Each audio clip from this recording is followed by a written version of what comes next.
Let's start with a wild fact. Driving across Texas is like driving from Paris to Warsaw. That's just one state. The US map is a paradox. Blocky, geometric states like Colorado and Wyoming, but also oddities like Michigan's two parts and the existence of two Dakotas. Why? The map is a patchwork of political deals, historical accidents, and a rush to expand west, not natural or cultural logic. To outsiders, it's baffling. Straight lines ignore mountains and rivers, and state names are a linguistic maze. But this isn't a criticism. It's an appreciation for the US's unique, bewildering geography. We'll explore the stories behind those lines and shapes, and why the US map feels so alien to the rest of the world. Buckle up. We're diving into the weird, wonderful world of American cartography.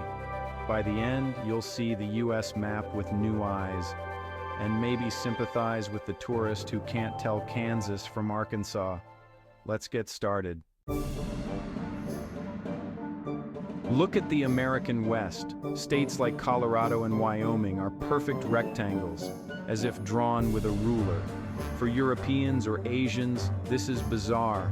Their borders follow rivers, mountains, and centuries of history. In the US, straight lines were a quick fix for dividing vast, empty land during westward expansion. The Four Corners Monument is the ultimate example, four states meeting at a point that ignores the actual landscape. These lines create odd realities, like cities split by state borders, such as Kansas City or Texarkana, dealing with two sets of laws and taxes. Sometimes borders slice through mountains or ignore rivers entirely, simply because it was easier on paper. The result? Communities divided by invisible lines and a map that feels arbitrary to outsiders. The ruler, it turns out, shaped more than just the land, it shaped lives. For many, it's a baffling complication in an already complex country. In America, the map often came before the territory was even known.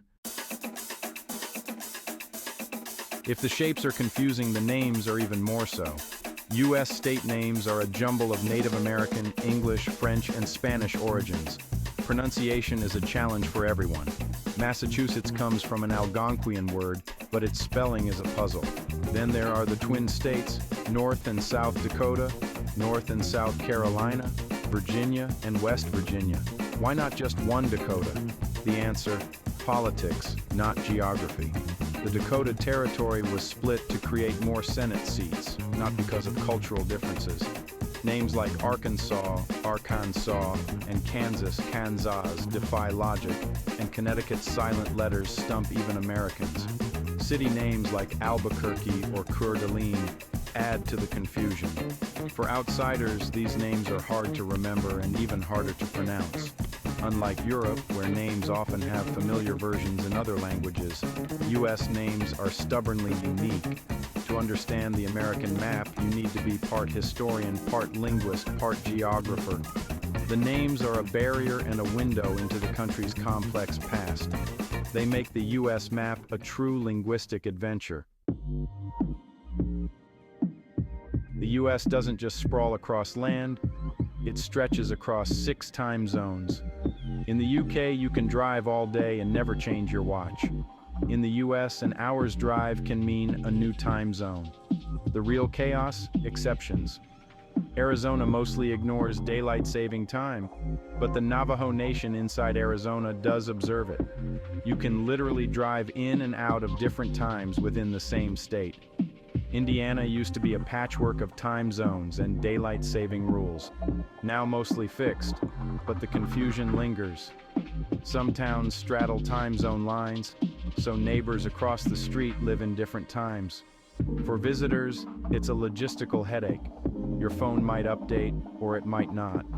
Planning a call or a meeting means mental gymnastics with time zones and daylight saving quirks. The system was created for railroads, but its jagged edges remain, confusing locals and tourists alike. In America, even time is a puzzle. The American road trip is legendary, but for outsiders, the scale is staggering. Texas alone rivals the size of entire European countries. Driving from New York to LA, nearly 3,000 miles, like Lisbon to Moscow. Hours of highway can pass with little change in scenery. Kansas is 400 miles of plains. Americans think nothing of a 3-hour drive. In Europe, that's a major trip. Close in the US can mean hundreds of miles apart. Families often live in different states. The country is so vast, regions feel like different worlds. Florida's swamps, Nevada's deserts, Washington's rainforests. Tourists often underestimate distances. New York, Florida, and California in a week? Not likely. The geography demands a new mindset. Space and distance are part of the American experience. The journey itself is as important as the destination. In the US, vastness is a way of life. American cities confuse visitors used to compact historic centers. Instead of dense old towns, US cities sprawl, endless suburbs, strip malls, and highways. It's hard to tell where one city ends and another begins. This sprawl is a product of cheap land, car culture, and post-war growth. Cities like Los Angeles cover areas larger than some countries, with no single center. The donut effect hollowed out downtowns as people moved to suburbs, leaving city centers empty at night.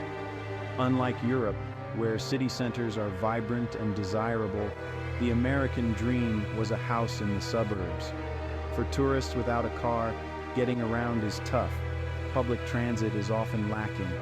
Two places that look close on a map might be an hour's drive apart. Understanding U.S. cities means understanding their history of sprawl and car dependence. Navigating them requires a whole new approach. We've crossed the strange map of America, ruler-straight borders, tricky names, time zone chaos, vast distances, and sprawling cities. To outsiders, it all seems arbitrary, but it's rooted in American history and values: rapid expansion, individualism, and scale. The confusion is a clash of perspectives: Old World history versus New World space. The U.S. map is a rationalist's attempt to tame a wild continent, built in a hurry. Its quirks aren't mistakes. They reveal the country's unique story. Consider the Northwest Angle in Minnesota, a tiny U.S. exclave only reachable by driving through Canada, thanks to a centuries-old mapping error. It's a perfect metaphor for American geography: quirky, illogical, and here to stay. No matter how many straight lines we draw, the world remains beautifully complex. How does your own map shape the way you see home?